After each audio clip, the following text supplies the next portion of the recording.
प्यारा बालकों, स्वागत आहे तव्हांजो सिंधी साहित्य दर्जो 12 जी हिन किताब जंहिंजो नालो आहे अदबी सुगंध। असीं पढ़ी रहिया आहियूं नज़्म। हिन खां पहिरीं असीं तस्वीरूं नज़्म पढ़ीसीं। हाणे असां नई नज़्म शुरू करे रहिया आहियूं। आशा कयां थी कि तव्हांखे ही वीडियो सम्झ में अची रहिया आहिनि ऐं तव्हांखे काई बि दिक़त ईंदी त तव्हां कमेंट सेक्शन में कमेंट करे मूंखां अवश्य पुछंदा, ज़रूरु पुछंदा। तो अचो त शुरू कयूं नाई नज़्म सिंधु सागर। हीअ लिखियल आहे श्री गोवर्धन महबूबाणी भारती द्वारा ऐं ही अजमेर में रहंदड़ आहिनि ऐं हिन में पहिरीं हिननि जो कवि परिचय ॾिनल आहे। जन्म कॾहिं थियो ऐं चालाणो कॾहिं थियो 2010 में, यानी सफ़ा रुगो 10 साल पहिरीं ही हिननि जो देहवसान थियल आहे। ऐं हिननि जूं कहिड़ियूं कहिड़ियूं कविताऊं रचनाऊं ठहियल आहिनि उहो सभु कवि परिचय में पेज नंबर 111 ते लिखियल आहे। तव्हां ज़रूरु पढ़ी ॾिसंदा। अचो त नज़्म शुरू कयूं। पहिरीं आहे छम छमाछम छेर जी झीणीअ मधुर झनकार सां, मर्म सां ऐं शर्म सां, कुझु दर्द सां कुझु ढार सां, गोद मां कैलाश जे सिंधु सखी आई वही, सख़्त जज़्बनि जे जिगर मां बि हलियो पाणी वही, हेठि बीठी मान सरोवर नेण आंसुनि सां भरे, सोज़ सां तंहिंसां मिली सिंधु सखी भाकुर भरे। हिन नज़्म में सिंधु नदीअ जो मानवीकरण कयल आहे। मानवीकरण हिकु अलंकार थींदो आहे जंहिंमें असां कंहिं बि निर्जीव वस्तु खे, शइ खे मानव जो रूप ॾींदा आहियूं। ईअं व्यवहार कंदा आहियूं कि ॼण त हू असली ज़िंदह मानव हुजे, मनुष्य हुजे। ऐं सिंधु नदी खे बि माउ जो दर्जो ॾिनो वियो आहे। सिंधु नदी असांजी अमड़ वांगुरु आहे। त सिंधु नदी जे बारे में श्री गोवर्धन महबूबाणी जिन चवनि था कि छम छमाछम छेर जी, ईअं थो लॻे जीअं सिंधु नदी छेर पाए छम छम कंदी अॻियां वधंदी पई हले। जीअं त का नई कुंवार छेर पाईंदी आहे ऐं सॼे घर में घुमंदी आहे त कहिड़ो न मधुर आवाज़ ईंदो आहे। पतो पवंदो आहे त कुंवार घर में हले पई। तीअं ई सुहिणी कुंवार वांगुरु, नार वांगुरु सिंधु नदी बि वहे पई। झीणी मतिलबु थींदो आहे हल्की। मधुर झनकार सां, ॾाढी धीरे धीरे मधुर झनकार, पायल जी जीअं झनकार ईंदी आहे तीअं सिंधु नदी जो वहिकरे जी आवाज़ भी अची रही आहे। मर्म सां ऐं शर्म सां, मर्म सां यानी मिठो मर्म ऐं शर्म, जीअं नई कुंवार में शर्म हया थींदो आहे तीअं ई सिंधु नदी भी शर्म विचां वहे पई। कुझु दर्द सां कुझु ढार सां, थोरो दर्द बि आहे, थोरो ढार बि आहे। गोद मां कैलाश जे पर्वत जे गोद मां सिंधु नदी निकिरंदी आहे। सिंधु सखी आई वही, ऐं सिंधु नदी सखी वांगुरु वहंदी रहे पई। सख़्त जज़्बनि खे जिगर मां भी हलियो पाणी वही, ईअं पियो लॻे त पंहिंजे जिगर में, पंहिंजे मन में हुन जा सख़्त जज़्बात आहिनि ऐं हुननि खे खणी हूअ पाणी हुन जो वहे पियो। हेठि बीठी मान सरोवर, हेठि वञी मान सरोवर में मिले थी नेण आंसुनि सां भरे, ईअं पियो लॻे त कैलाश पर्वत सां निकिरे थी ऐं हेठि वञी आंसुनि सां वञी मिले थी, मान सरोवर में वञी गॾिजे थी। सोज़ यानी थींदो आहे दुख। सोज़ मां तंहिंसां मिली सिंधी सखी भाकुर भरे, ईअं थो लॻे त ॼण बिछड़ियल का साहेड़ी मिलंदी आहे तीअं दुख विचां सिंधु सागर जेको आहे, सिंधु नदी जेका आहे मान सरोवर में वञी करे ईअं थी मिले ॼण का विछड़ियल साहेड़ी हूअ मिली रही आहे। ॿियो पैराग्राफ आहे मोकिलाए माउ खां सिंधु हली दुल्हन बणी, जीअं का नई दुल्हन पंहिंजे माउ सां, माइटनि सां मोकिलाए करे हलंदी आहे तीअं ई जॾहिं सिंधु नदी हले थी त ईअं थो लॻे दुख विचां, सोज़ विचां पंहिंजे माइटनि सां मोकिलाए अॻियां वधी रही आहे। हुन जो वहिकरो वधी रहियो आहे। उन समय प्रभात आई, प्रभात यानी सुबुह, समय यानी समय, वक़्तु। प्यार सां सिंदूर खणी, हीअं पियो लॻे नई कुंवार जॾहिं सिंदूर लॻाईंदी आहे त गहरो सिंदूर, ॻाढ़ो सिंदूर लॻाईंदी आहे। ऐं सिंधु नदी बि जॾहिं सुबुह साण निकिरे थी त ईअं पियो लॻे सूरज देवता हुन जो आह्वान करे रहियो आहे। सिंदूरी हुन जो रूप आहे ऐं हू नई कुंवार वांगुरु प्यार सां इठलाए करे अॻियां वधी रही आहे। हेज़ मां उत हीर आंदी, फूह फुलनि जी झड़ी ऐं गुल फुल बि टिड़ी पिया आहिनि। साण सूरज जी भरी आयो जवारनि जी भरी, ईअं पियो लॻे त सूरज देवता पंहिंजी किरणुनि सां सिंधु नदी खे जवाहरात हीरा माणिक मोती पाए छॾिया आहिनि। नई दुल्हन जीअं सजी रहंदी आहे तीअं ई हूअ बि सजी रही आहे, जवाहरात पाए करे, गहना पाए करे। शौक़ सां लामनि मथां पंछियुनि वॼाया साज़ बि, लाम थींदा आहिनि वणनि जूं टारियूं। ईअं पियो लॻे पखी बि ख़ुशि आहिनि ऐं साज़ वॼाए रहिया आहिनि, गीत ॻाए रहिया आहिनि। किन विछोड़े खां वरी दर्दी कया आवाज़ बि। त ईअं पियो लॻे को प्रेमी पंहिंजी प्रेमिका सां विछड़ी करे दर्द विज़ा गीत ॻाए रहियो आहे। यानी ॿिन्हिनि तरीक़े जा गीत ॿुधण में अची रहिया आहिनि। के दुख विचा पिया ॻाइनि, छाकाणि त नई कुंवार जेका आहे उहा मोकिलाए रही आहे, त के वरी ख़ुशीअ सुख विचा पिया ॻाइनि त अची पंहिंजे प्रेमिका सां, प्रेमी सां, पति सां मिली रही आहे। टियों पैराग्राफ आहे, पेर पाए पेर में सा नार सागर ॾे हली। ही नार मतिलबु थींदो आहे नई कुंवार या का कुंवारी कन्या थी सघे थो हिन में, जेका इतराईंदी हलंदी आहे। सा जेका आहे पेर पाए पेर सां यानी अॻियां वधंदी हले थी ऐं ईअं थो लॻे त हूअ सागर सां वञी मिलंदी।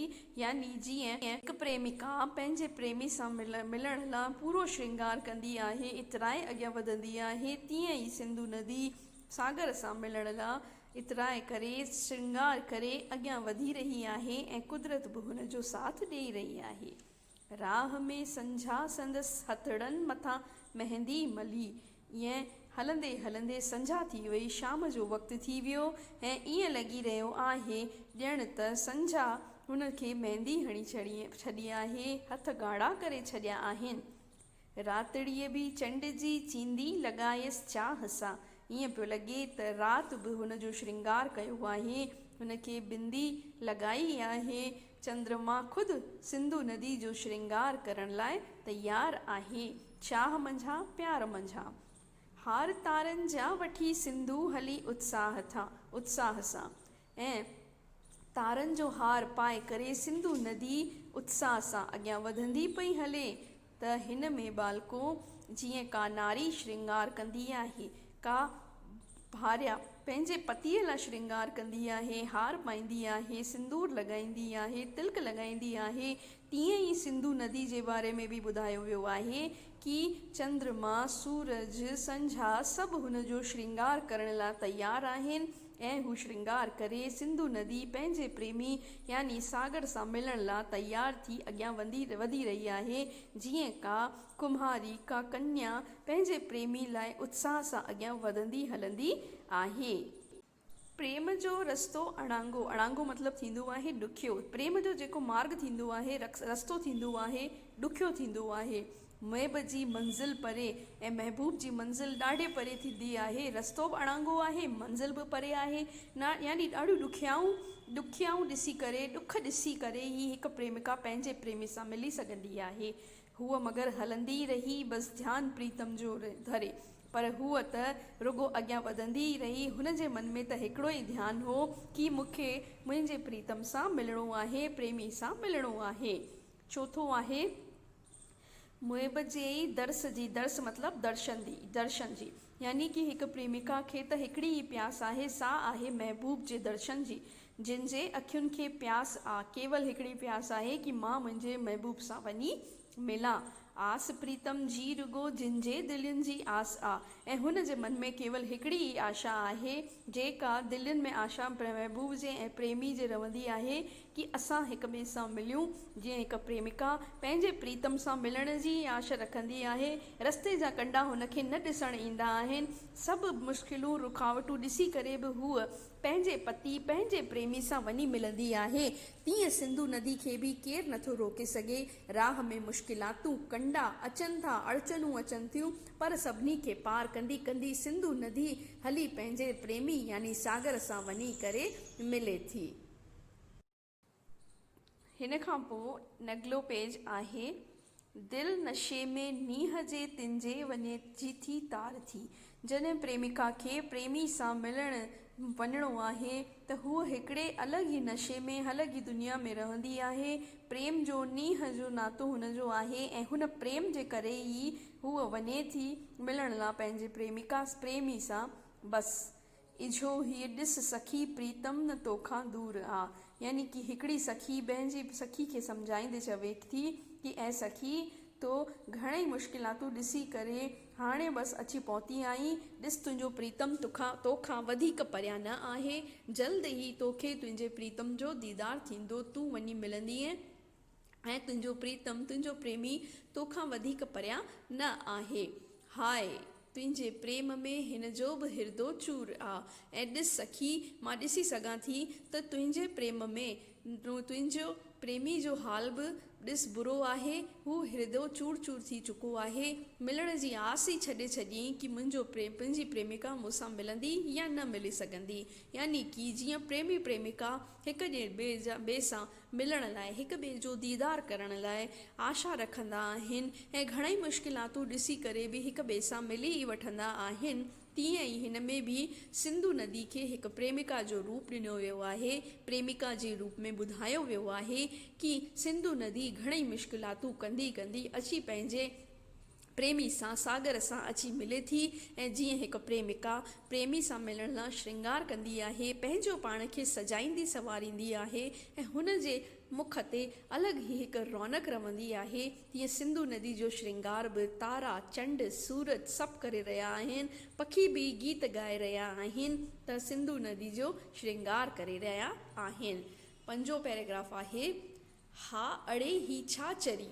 चरी हिन में सिंधु नदी खे चयो वियो आहे ऐं अक्सर असीं ॾिठो आहे कि जेका औरत प्रेम में पागल थींदी आहे तंहिंखे चरी ई चइबो आहे कि तूं चरी थी पई आहीं छा प्रेम में, छा लाइ हुरकी थी जोश में, तूं होश खोए वेठी आहीं जोश में, छा लाइ हेॾो इचकी रही आहीं।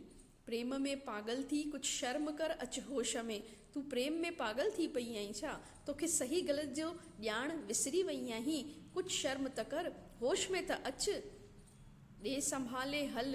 यानी कि अड़े संभाले करे हल, ही कीअं हली रही आहीं, छो मस्तानी बणिजी पई आहीं, मतां तुंहिंजो पवे घूंघट लही, ईअं न थिए त तुंहिंजो शर्म हया जो घूंघट लही किरी पवे। हैं वञनि किन बेगुनाहनि जे मथां नज़रूं वही, ऐं ईअं न थिए कि बेगुनाह बि मारिया वञनि, तुंहिंजूं नज़रूं हुननि जे मथां पइजी वञनि ऐं के बेगुनाह बेवजह वञनि हली। छॾ उछल ओ छेगरी जो भन मतां छलकी उथे। हिन में सिंधु नदी खे छेगरी चयो वियो आहे। छेगरी थींदी आहे जेका बिना ॼाण जे चंचल हुजे ऐं हित हुत वहंदी रहे, हलंदी रहे। जोभन थींदी आहे जवानी, जवानी में मतवाली थी पई आहीं छा, ईअं न थिए त तूं उछलूं पई ॾी ऐं कंहिंखे नुक़सानु थी वञे। छिक पलव खे, पलव थींदो आहे पलांद, हुस्न पोशीदा मतां छलकी वञे, ईअं न थिए त तुंहिंजो पलांद हटी वञे ऐं तुंहिंजो हुस्न छलकी वञे। त हिन में पहिरीं त असीं प्रेमिका जे बारे में ॿुधूं था कि प्रेमिका खे चई रहिया आहिनि आम माण्हू कि ऐं प्रेमिका तूं पंहिंजे हुस्न खे ॾिस, तूं पंहिंजो पाण संभाल, ईअं न थिए त तुंहिंजो जोभन किरी वञे, तूं शर्म हया सभु कुझु छॾे अॻियां वधी रही आहीं, ईअं न थिए त माण्हू तुंहिंजे मथां खिलनि, ही संभाले हल, छो तूं पंहिंजी जवानी जे जोश में अची छा करे रही आहीं, मतवाली थी रही आहीं। ऐं वरी हिन में छाकाणि त हीअ कविता सिंधु नदी जे बारे में लिखियलु आहे त हिन जो ॿी माना सिंधु नदी जे बारे में इहा आहे कि ऐं नदी, ऐं माता, ऐं सिंधु नदी, तूं पंहिंजे सागर सां मिलण लाइ अहिड़ी त मतवाली थी चुकी आहीं जो तुंहिंजो वहकरो एॾो तेज़ थी चुको आहे, ईअं न थिए कि आम माण्हू तुंहिंजे हिन वहकरे जे करे नुक़सान में अची वञनि। त हे नदी संभाले हल, पहिरियों पाण खे कंहिंजो नुक़सानु नाहे करिणो। 6 पैराग्राफ ऐं आख़िरी पैराग्राफ आहे, ध्यानु छाजो सोच छाजो। जॾहिं हिकु प्रेमिका खे पंहिंजी प्रेमी सां मिलणो आहे त हू न त ध्यानु कंदी आहे, न सोच कंदी आहे, न हुनखे होश रहंदो आहे कि छाकाणि त हूअ प्रेम में पागल थी चुकी आहे, न हू शर्म कंदी आहे, न हुनखे मर्म ईंदो आहे। त अहिड़ी ई ॻाल्हि सिंधु नदी लाइ बि चई वई आहे, ध्यानु छाजो सोच छाजो, छा सोचे रही आहीं, छाजो ध्यानु करे रही आहीं, होश छाजो प्रीत में, प्रेम में पढ़ी करे, प्रेम में पइजी करे माण्हूअ खे को बि होश न रहंदो आहे, न दुनिया जो, न पंहिंजो, न मिटनि जो, न माइटनि जो। शर्म छाजो, न ई का शर्म ईंदो आहे, न ई का मर्म ईंदो आहे।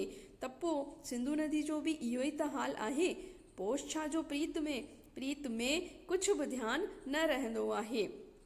प्रेम में छल छल कंदी सिंधु वही ऐं प्रेम में पंहिंजी करे पंहिंजे प्रेमी सां मिलण लाइ छल छल कंदी सिंधु नदी वहंदी पई वञे अॻियां वधंदी पई हले।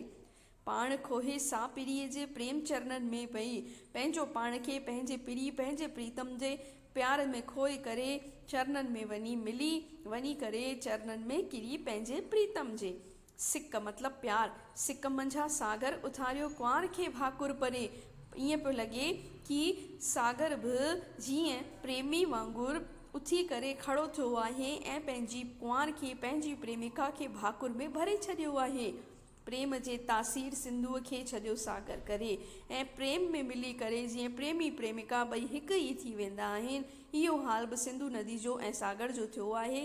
सिंधु नदी जीअं उतावली वांगुरु वञी मिली त सागर बि हुन जो स्वागत कयो, भाकुर भरे हुन खे स्वागत कयो, पंहिंजो पाण में मिलायो ऐं जीअं प्रेमी प्रेमिका हिकु थी वेंदा आहिनि तीअं सिंधु नदी ऐं सागर बि ॿई मिली करे प्रेम में हिकु थी विया आहिनि। त बालको, आशा कयां थी तव्हांखे ही सिंधु नदी जे वहिकरे जी सिंधु नदी खे हिकु प्रेमिका जी उपमा ॾेई वई आहे, मानवीकरण कयो वियो आहे। जीअं हिकु मानव प्रेमिका थींदी आहे तीअं ई सिंधु नदी खे बि हिन में ॾेखारियो वियो आहे त कीअं हू वञी करे पंहिंजे प्रेमी सां मिले थी ऐं सागर खे हिते प्रेमी ॾेखारियो वियो आहे ऐं बिल्कुलु सरल शब्दनि में लिखियलु आहे। बसि हिते हर अखर जी 2 मानाऊं ॾिनल आहिनि। हिकु त आहे सिंधु नदी जे लाइ, ॿियो आहे प्रेमिका लाइ। प्रेमिका श्रृंगार कंदी, इठलाईंदी, नखरा कंदी हले थी पंहिंजे सागर सां मिलण ऐं सिंधु नदी जे वहिकरे जे बारे में हिन में ॿुधायो वियो आहे। ये नज़्म हिते ई ख़तमु थी। हिन खां पोइ हिन जा नवां लफ़्ज़ ॾिनल आहिनि जेके तव्हांखे हिन नज़्म खे सम्झण में मदद कंदा। आशा कयां थी तव्हांखे वीडियो सम्झ में आयो हूंदो। हिन खां पोइ हिन जा सुवाल जवाब ॾिनल आहिनि, तव्हां कॉपीअ में ज़रूरु करे ॾिसंदा ऐं नज़्म खे सम्झण जो प्रयास कंदा। वीडियो खे दुबारा ॾिसंदा त तव्हांखे नज़्म ज़रूरु सम्झ में ईंदी। जय झूलेलाल।